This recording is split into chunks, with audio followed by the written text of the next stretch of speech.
Então eles, tanto o Paiva Melo quanto o Arthur Silva Araújo, decidiram que ia dar a dona Elva um atendimento, em linguagem moderna, atendimento VIP. Especial. E aí o Paiva Melo chamou o Flávio Souza Pereira, que era o vice-presidente, né? E o Silva Araújo me chamou, porque eu morava na ilha e fazia aqueles estudos lá do Livro dos Espíritos, lá na sexta-feira, na festa. E como a nossa parte era mais a doutrinária, então o Silva Araújo era parte doutrinária, mediúnica e tal, o Paiva Melo, o Flávio, a parte administrativa, legal, fiscal, tributário e tal. Então aí realmente foi um trabalho de muita dedicação, E uma coisa que motivou também é que eu acho que valeria a pena checar isso, com cuidado até em cartórios, mas motivou muito, principalmente o Paiva Melo, porque era o primeiro centro espírita que estava sendo criado na Ilha do Governador. Se não era um primeiro metido a besta daquele tamanho, né? Então, foi muito interessante, porque realmente a gente sentiu mesmo aquele elan, aquela emoção. Nós não estamos fazendo um trabalho qualquer, nós estamos ajudando uma pessoa, uma dona Elva, a fazer um centro espírita na Ilha do Governador. Então a gente entendeu que não era uma coisa simples. Nós tínhamos que dar o melhor de nós mesmos.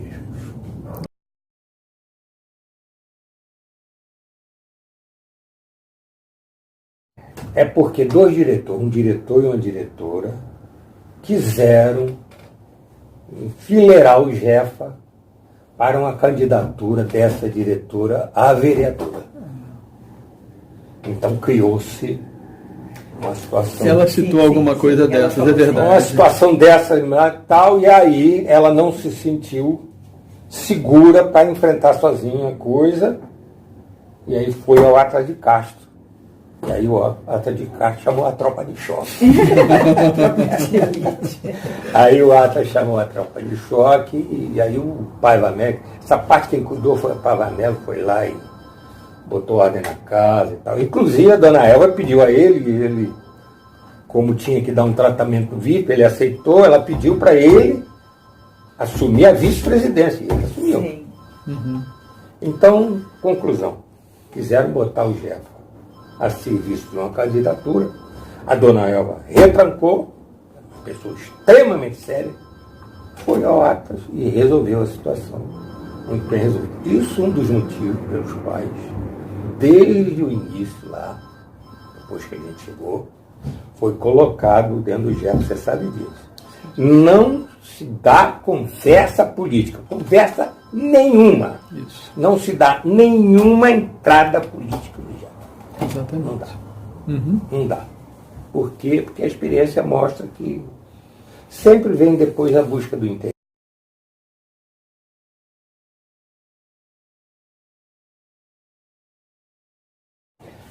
A causa, a doutrina espírita, acima da casa, acima dos interesses da instituição. A casa acima dos nossos interesses pessoais. Então, quem entra para o Jefa é chamado a ter esse compromisso perante si mesmo e perante Jesus. Acima de tudo, a doutrina, depois a instituição, depois algum interesse pessoal que porventura eu tenha, mas que na realidade o ideal é nós não termos nenhum interesse pessoal dentro do Jefa, absolutamente nenhum interesse pessoal dentro do Jefa. Sim.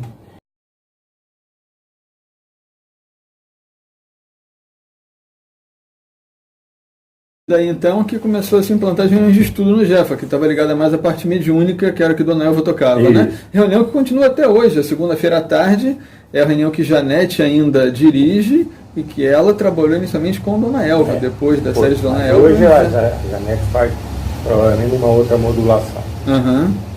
Não havia nenhuma organização assim, formal de centro espírita. Aí, como eu botei no histórico, eu fiz com todos os Fiz o organograma estrutural, o organograma operacional, e depois para cada departamento um. Tá? Como eu botei no histórico, eu desenhei em papel amasso quadriculado, grande, né? E isso deve estar lá no arquivo do Jeff.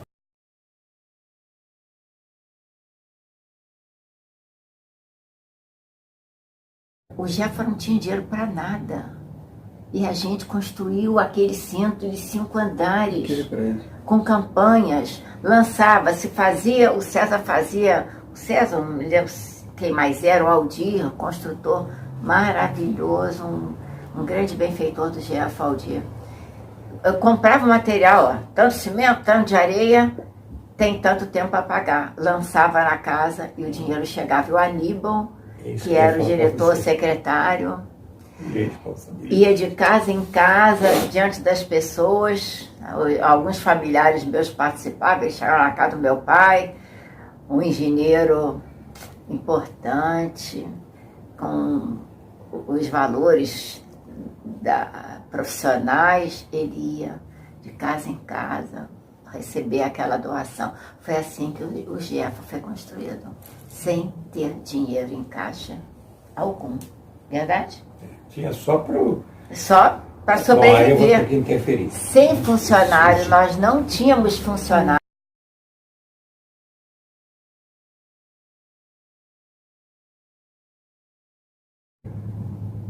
Eu conversei com a dona Regina foi fundamental nisso. Dona Regina, não temos dinheiro. O dinheiro vai ter que vir dos almoços fraternos, dos desfiles de moda que a Chiquinha fazia lá na casa dela. Edith, fazia também a filha irmã do Geraldo, Edith. Mas não dá. Dá para despesas correntes e tal, mas para tocar o mal não dá. Nós vamos ter que fazer campanha.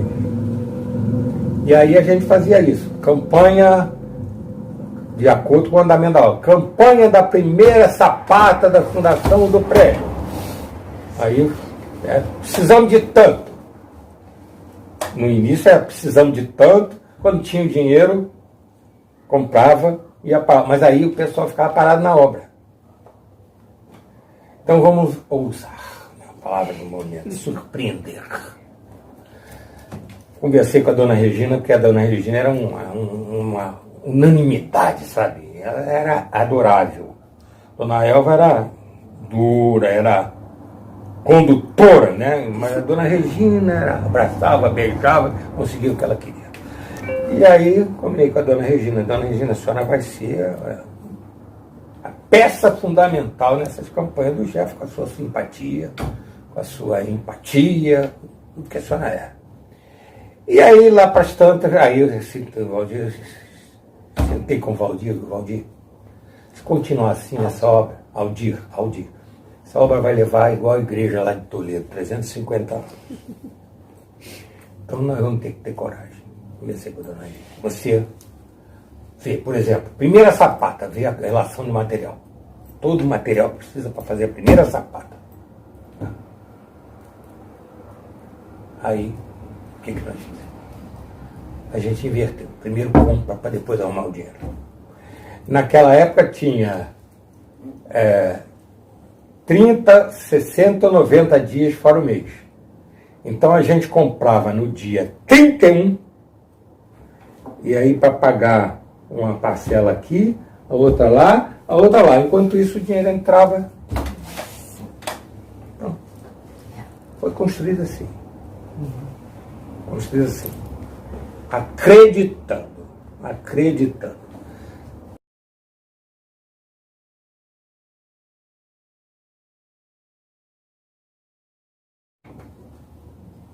A gente, no auge da obra, precisando de dinheiro para tocar a obra, para um Dodge Dart. Você conhece o Dodge Dart? Claro que sim. Eu Carrão, né? Da minha infância. Para um Dodge Dart lá na frente do Jeff. Banheira. Entra um senhor, vai lá na recepção. Eu que eu vim aqui procurar a dona Cecília. A dona Cecília não está, não. Não sei se você vai lembrar disso. A dona Cecília não está, não. Tal. Mas eu eu preciso conversar com a dona Cecília, tal, eu quero fazer um donativo aqui para casa, mas eu quero entregar para a dona Cecília. Bem, aí, pessoa lá da recepção, nem sei se deveria ter feito isso, mas fez, deu o nosso endereço aqui. Aí parou o carrão aí, a pessoa entrou, eu acho que foi até eu que atendi, você não estava em casa. Aí, ó, eu vim aqui, tá aqui que mora a dona Cecília, eu sou o marido dela e tal. Então eu estou aqui com um cheque donativo para lá, para o Espírito Francisco de Assis. Tal, até eu me lembro, o senhor quer recibo? Não precisa de recibo, não. Eu já estou sabendo, é uma instituição muito séria. E me deu um envelope fechado escrito para a dona Cecília e tal. Vou abrir.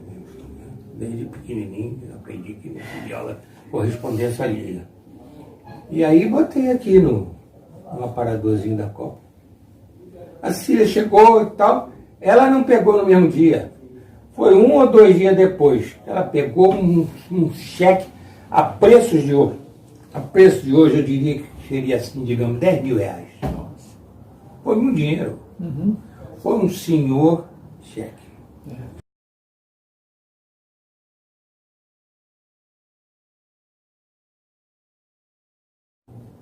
Por exemplo, todas as lajes foram concretadas, batidas, como se chama, né, no jargão da engenharia civil, com um mutirão. Então a gente marcava, vamos bater a laje do primeiro piso. Bom, marcava, mas ia muita gente. Ia muita gente. Lembra, as mulheres... As assistidas com os maridos. As assistidas, mais assistidas do que maridos. Mulherada lá metendo a pá. Fazia comida. Quem trabalhava parava para almoçar. Tem muito suor das senhoras, das moças assistidas naquelas lajes do Jefa. Muito suor. Muito suor. E eu me lembro uma vez que se fez no terreno do lado, se fez uma feijoada para o pessoal que estava batendo a laje, que não deu para acabar de manhã. Aí improvisou-se, fez-se lá um feijão com arroz para todo mundo, se chamou de feijoada. E aí todo mundo comeu aquele feijão com arroz ali, e no fim do dia estava batida a laje toda. Maravilha.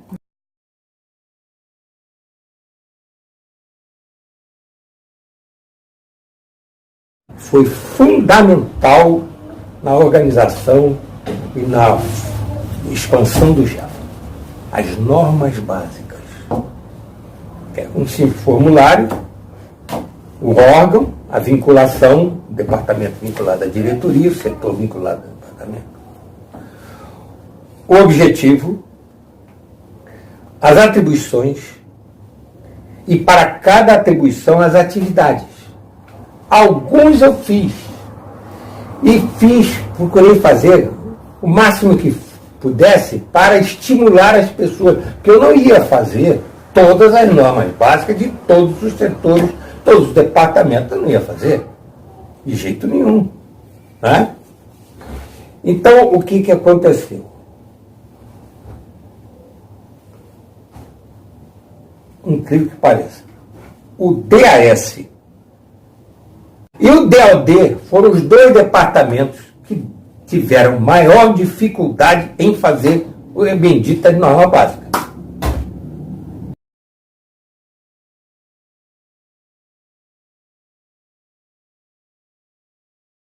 Só começou mesmo a funcionar, digamos, como centro espírita, ali na Rua Almodóvar, quando ficou pronto o auditório. Aí, realmente... Deu para E a evangelização das crianças era onde é hoje o refeitório de todas as crianças. Uhum. De domingo.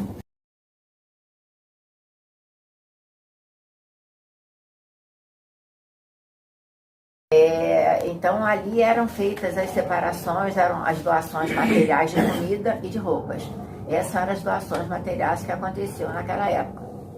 Depois é que foi começando, já ia brotando assim na minha alma. Não, mas a gente tem que ver estudo, escola, têm que ver outras questões, elas têm que aprender outras coisas. Mas isso só brotava no meu coração. E eu ia conversando com a Janete, vamos fazer isso, Janete, vamos fazer isso.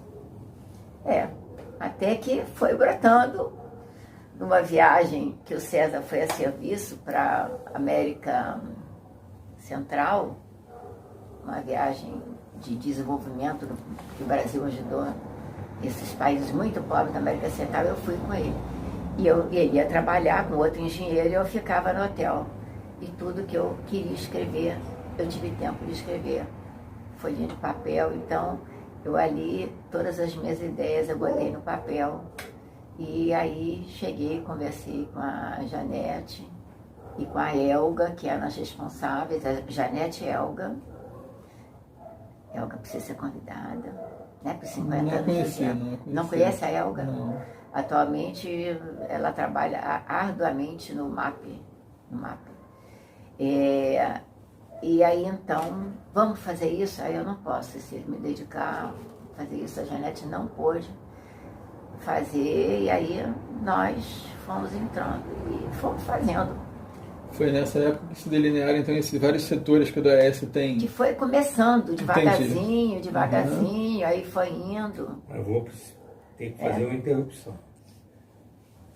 Tomara que achem nos organogramas de cada departamento que eu fiz, no papel amasso, ainda antes de fazer qualquer organização, que põe ali o fogo embrião, foram previstos aqueles que havia nos centros espíritas.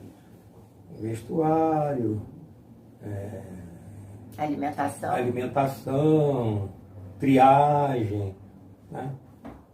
E não tinha a quantidade de setores que tem hoje.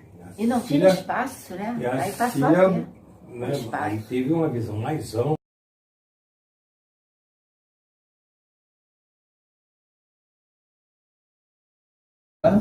O que a sua visão para os próximos 50 anos do Jefa? Cecília. Primeira visão, eu sou contigo. Sim.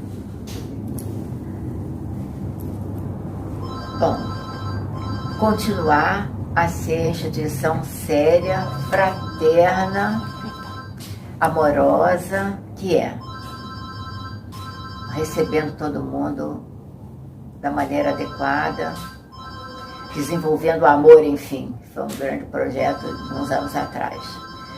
Agora, o que será de mais socorro às pessoas? Há muito o que fazer. Há instituições que estão fazendo trabalho contra o suicídio. Há trabalhos de medicina espiritual sendo desenvolvidos no movimento espírita de vários até países do mundo, né, e vários centros espíritas. O que construir no nosso terreno ao lado? Ou seja, essas questões de sempre buscarmos atender mais e mais os espíritos imortais, sejam eles pobres ou ricos. Encarnados ou desencarnados. Encarnados ou desencarnados, exatamente. Ser sempre um posto de socorro, que já é um posto de socorro sério, maravilhoso, fraterno. E é um grande desafio. Agora é o tempo de vocês.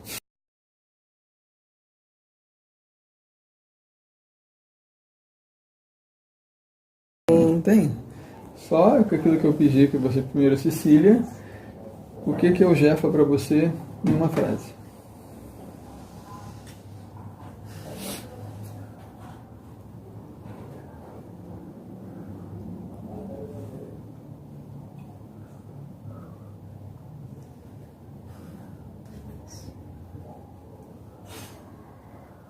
Não, nunca pensei sobre isso.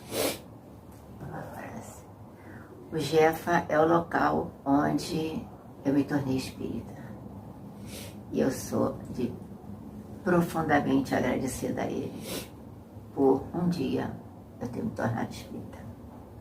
Então, Jefa, para mim, é um local assim. Celo. O Jeff, para mim, uma enorme, misericordiosa oportunidade que eu tive na minha vida de consertar muitas coisas, com certeza, profundamente equivocadas que eu fiz em encarnações passadas, porque nesta eu não tenho nada, que a minha consciência me acusa. Então, esse verdadeiro santuário, onde eu pude limpar um pouco o meu passado tortuoso, benção na minha vida.